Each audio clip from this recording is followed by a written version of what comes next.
Welcome. My name is Stuart McLennan, and this is my co-founder, Doug Minnick. And we're here at the Garagiste Festival in Sonoma. It's one of 3 festivals that we hold.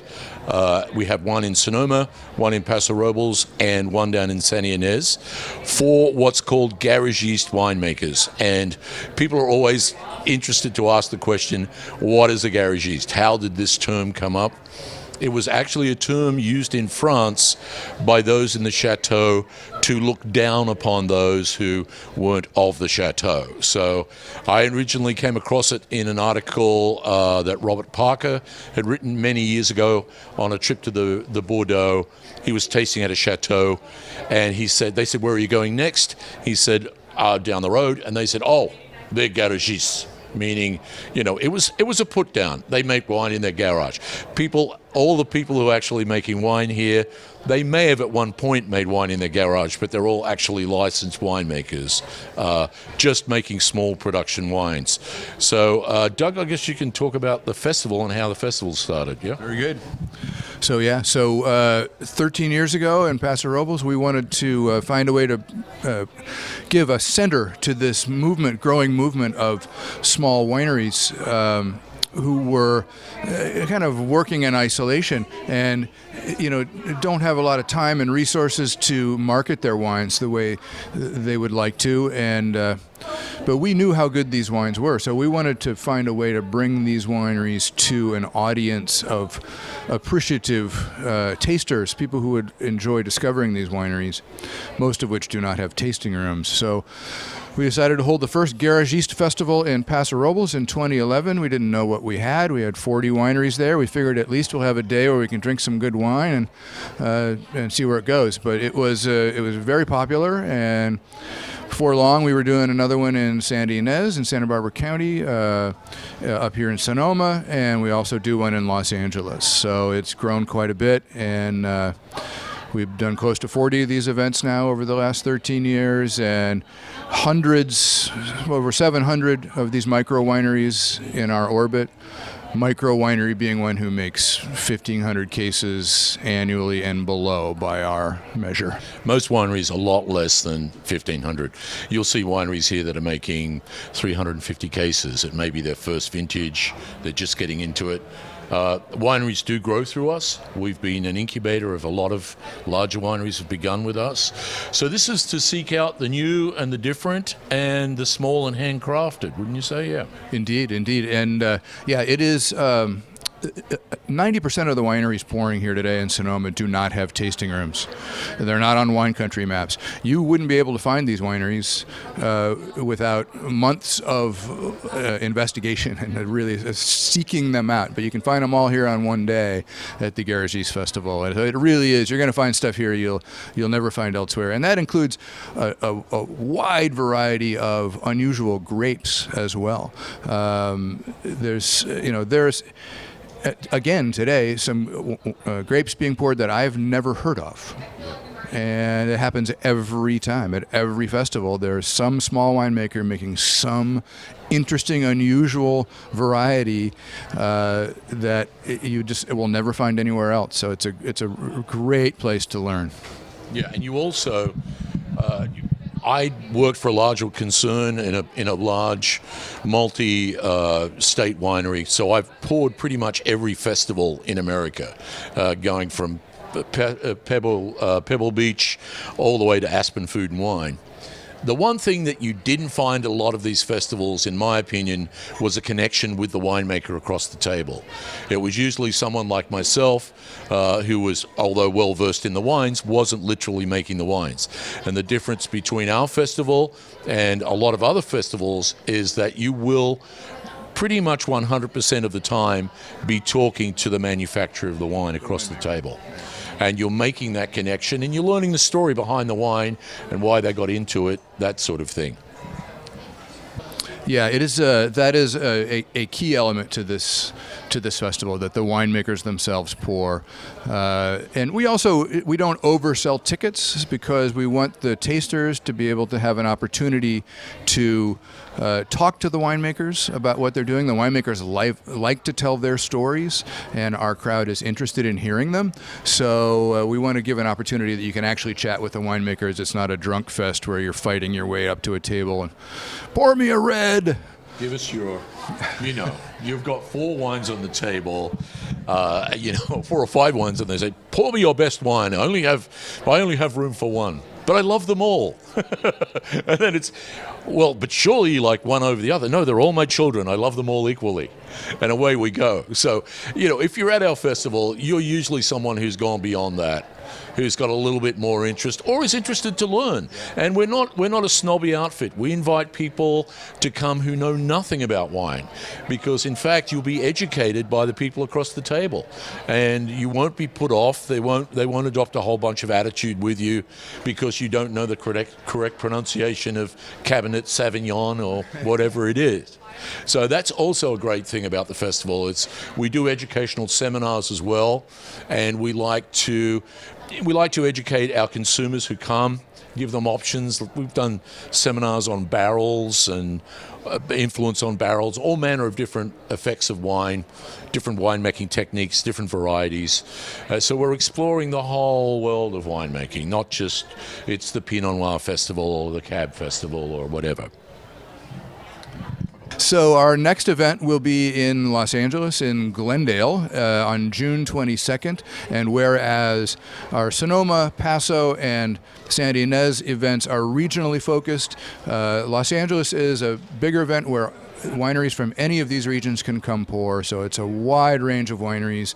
So you can come to Glendale and see us on June 22nd. And then after that, we'll be in Paso Robles on, I think it's November 8th and 9th. It's Veterans Day weekend, the second Saturday of November. That's the flagship festival. It's a big event. That's a multi-day event.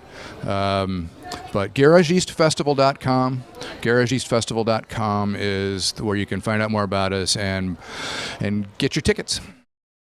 All right, AJ here with Wine Country Channel. We're here with Sam from Spur Road Wines. So Sam, how did you get started in the industry, and where's your winery located at? I got started in the industry just doing some harvest hopping. I went to school for it, for winemaking, and then got to go travel around abroad and do harvests over in New Zealand, Australia, France, and before coming back home over to Sonoma County. Got started with Spur Road. We got the opportunity to farm 4 acres up in the Sebastopol Hills, so I guess you can say that's where we're located. Yeah. So what's your specialty? Are you into reds like Pinots or Cabernets, Merlots? What's the specialty that you guys like to make? Yeah, so we are all things Pinot specifically. So the vineyard is 100% Pinot Noir. In 2023, we decided to make a white Pinot Noir, and then we also source a little bit of Pinot Blanc from Mendocino County. So do you have a tasting room, or if someone wanted to come visit you, are you online with a website and stuff? Tell us how someone, if I wanted to try your wines or purchase or come see you, how would I do that? Yeah, best thing to do is go to spurroadwines.com. We also have an Instagram that can take you to the website. If you want to meet us in person, you can reach out to us at contact@spurroadwines.com. We can set up maybe a vineyard tour or something along those lines, but online's the easiest way. Awesome. Sounds great.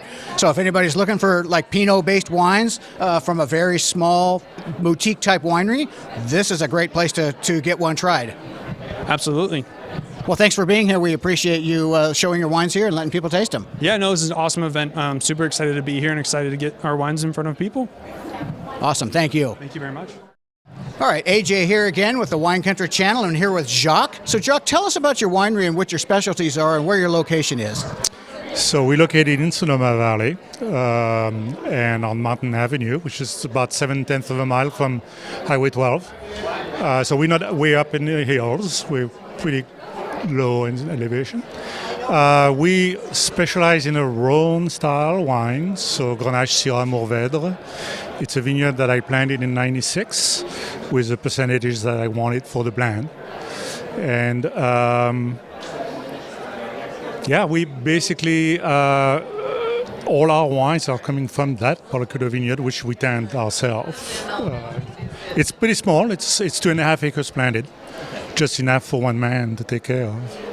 So how many cases a year do you do? If it's that small, what's your yield on that? So typically it's like a total of 350 to 400 cases a year. We do the blend at about 250 cases, and then we decline the rest of the grapes in different fashion every year, depending on what's coming up. And so we have some Syrah blended with some white. We have some Grenache done in stainless steel. It's a little bit of a play with what. So 250 cases for the blend, and the rest is sort of playing with the grapes as we go. Very interesting. Okay, if I was, let's say, somebody in Idaho, and I was interested in trying your wines, where would I get them? I mean, you're probably not in the big box stores with that small of a boutique amount. So do you have a website? Can someone order online? How would I be able to try your wines or buy a bottle?